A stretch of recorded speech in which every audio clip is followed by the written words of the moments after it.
નમસ્કાર, સંદેશ ન્યૂઝ જોઈ રહ્યા છો આપ તમારી સાથે સત્યની સાથે અને તમામ ન્યૂઝ અપડેટ સાથે હું ઝંખના દવે।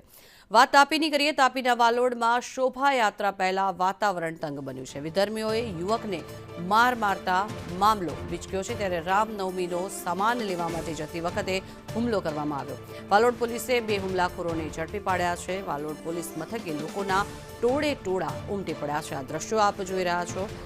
વાલોડના આ દ્રશ્યો છે કે જ્યાં શોભાયાત્રા પહેલા જ વાતાવરણમાં તંગી થઈ હતી, ત્યારે મહત્વનું છે કે વાલોડ પોલીસ દ્વારા બે હુમલાખોરોને ઝડપી પાડવામાં આવ્યા છે। તેમની સામે કાયદેસરની કાર્યવાહી હાથ ધરવામાં આવશે। જોકે રામનવમીના દિવસે સામાન લેવા જ્યારે જઈ રહ્યા હતા તે દરમિયાન જ હુમલો કરવામાં આવ્યો હતો। જોકે હાલની આ પરિસ્થિતિ વાલોડ પોલીસ સ્ટેશને ઘણા બધા લોકો એકઠા થઈ ગયા છે, ટોળું ધસી આવ્યું છે, ત્યારે શોભાયાત્રા પહેલા વાતાવરણ ગરમાયું હતું અને આ હાલની પરિસ્થિતિ છે।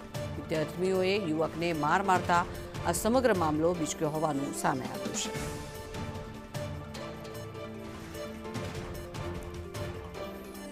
તો વાલોડ પોલીસ સ્ટેશનના આ દ્રશ્યો છે કે જ્યાં બે હુમલાખોરોને ઝડપી પાડવામાં આવ્યા હતા।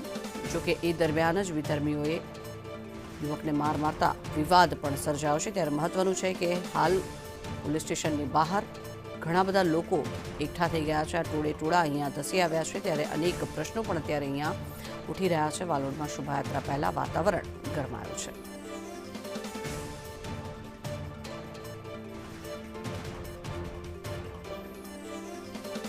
જોકે કયા કારણોસર હુમલો કરવામાં આવ્યો છે કારણ હજી અકબંધ છે। ત્યારે મહત્વનું છે કે પોલીસ સ્ટેશનની બહાર જ લોકો એકત્ર થયા છે અને અનેક પ્રશ્નો અહીંયા ઉઠાવી રહ્યા છે। આ દ્રશ્યો આપ જોઈ રહ્યા છો, જે રીતે વાલોડ પોલીસ સ્ટેશન બહારના આ